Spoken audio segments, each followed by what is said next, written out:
However, the overall quality of the sculpt is absolutely gorgeous and, in my opinion, has the right amount of detail and a bit on the underside of paint as far as like the blue is concerned, especially around the arms.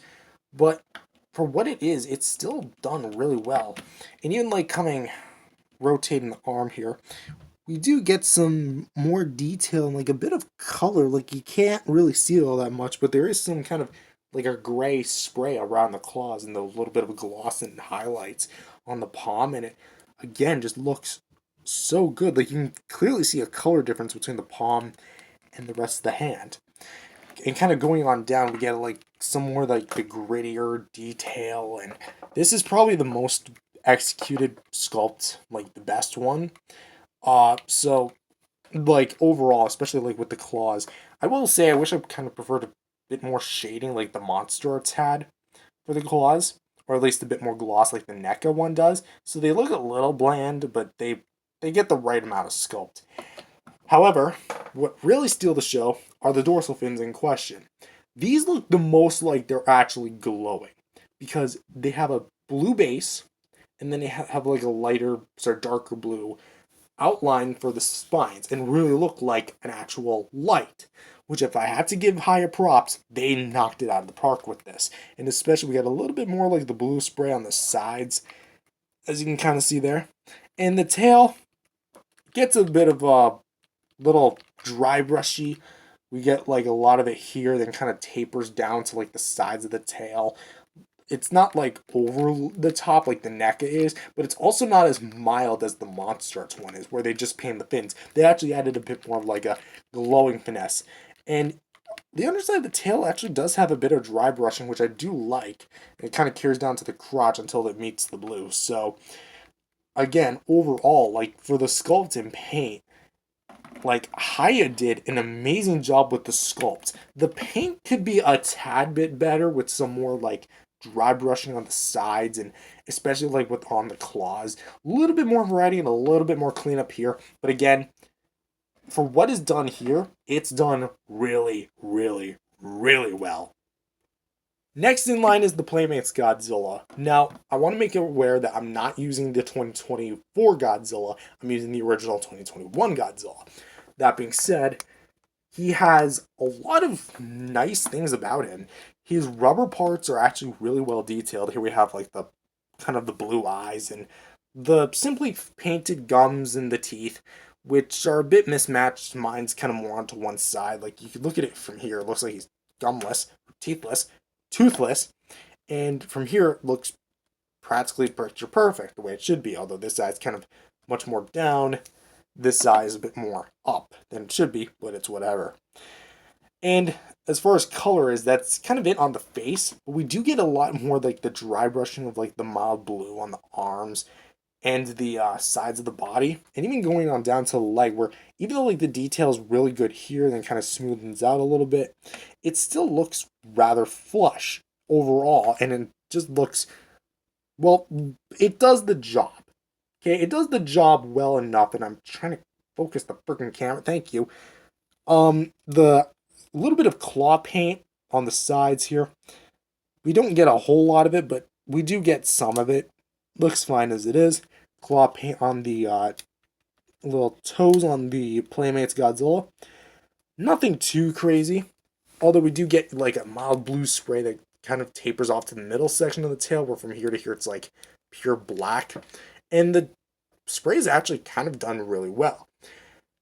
The main selling point, or the main attractor, is definitely these translucent fins. And even though there's no paint on them, they're actually done pretty well. Even though they're just a big strip of translucent plastic, they still get the job done well enough. And overall, as far as like the detail goes, it's kind of mix and match because it's made of a different bunch of different plastics. Like the head, arms, feet, and the tail are all hard plastic, sorry, soft plastic, while the battle damage piece too, but we'll talk about that later. While the legs and the body itself are all hard plastic. And this is made of like a soft, rubbery, translucent plastic. So that's about really it for the Playmates as far as sculpt and paint goes. Simplified, very easy to understand, Nothing too complex. Next, let's go to Funko. Now, if anyone's watched my original review, you know how much I love the Funko Godzilla. I think that this is probably my favorite Funko Pop to date. The dry brushing here on Godzilla looks absolutely killer with all the kind of green wash and black highlights they've got going on here. Even like the base of like the blue, and even like the solid blue eyes. And the mixture of blues, like we got a dark blue tongue and a light blue gums on the roof, and we got some kind of like mild detail on the roof of the mouth, which is also kind of cool. We got a little peg hole for the beam. The dry brushing on the arms looks really good. The legs look really good.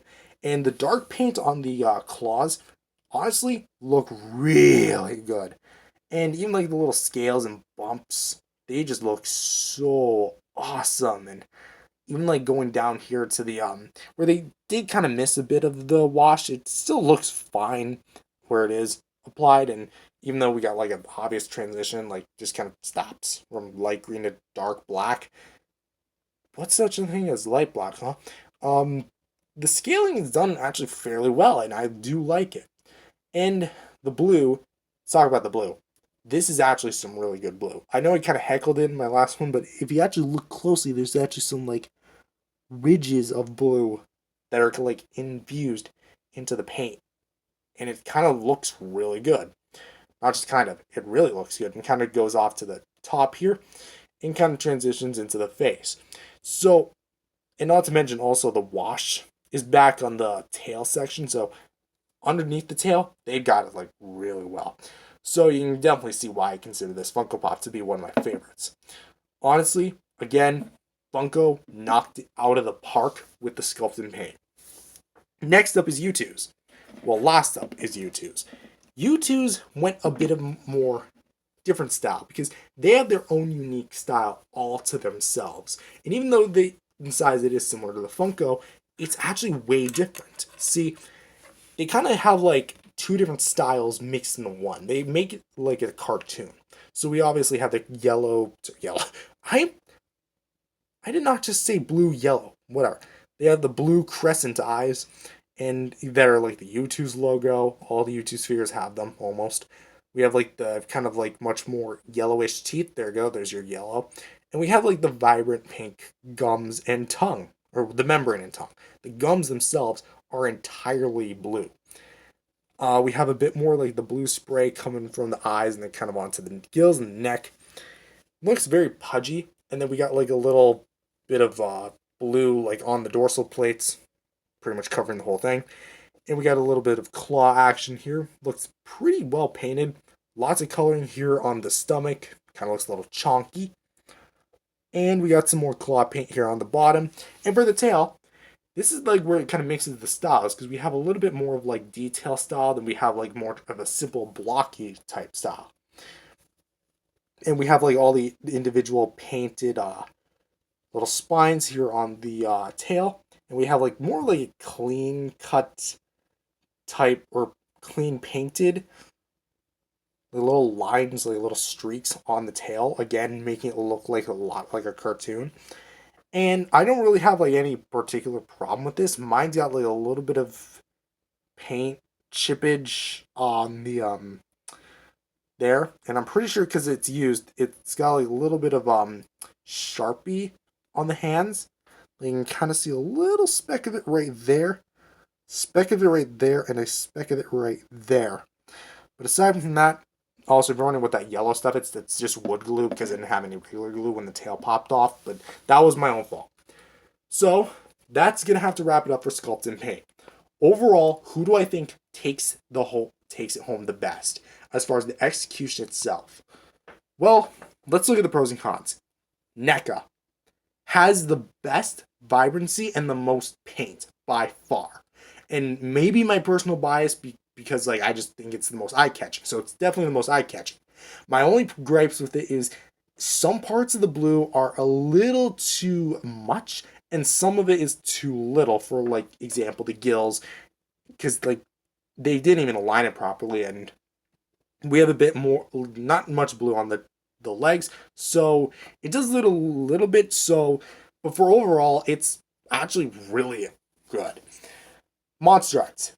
has too little paint, even though it's the most detailed as far as like the pure sculpt itself goes. It still looks fine, but the blue is just kind of held back, and I would have liked to seen a bit more blue. HIYA, definitely the most movie accurate as far as sheer paint. Tied with NECA for sculpt, but as far as like sheer paint, gotta give it to it. It's definitely again the most movie accurate. Playmates, definitely the most simplified. I like its translucent fins and I like its simplicity. However, it's just not enough to really win in any sort of category as far as the sculpt and paint goes because it's just simplified. Funko, killer, absolutely killer. I love its dry brushing and I love the coloring choices, but at the same time, you know, some of like the dry brushing is a bit on the more heavy-handed side, and sometimes it just looks a little odd as far as the transitioning goes. And Youtooz, probably the least amount of issues because like it does what it came here to do and it came here to do it very well. But that being said, I have to go with a tie between the NECA and the HIYA because the NECA has a lot of paint and it's definitely the most eye-catching, but the HIYA is the most movie accurate when it comes to the overall paint. And in my opinion, just as far as the sheer quality of it is concerned, these two do it basically the best. So that's my personal opinion. NECA and HIYA get the point.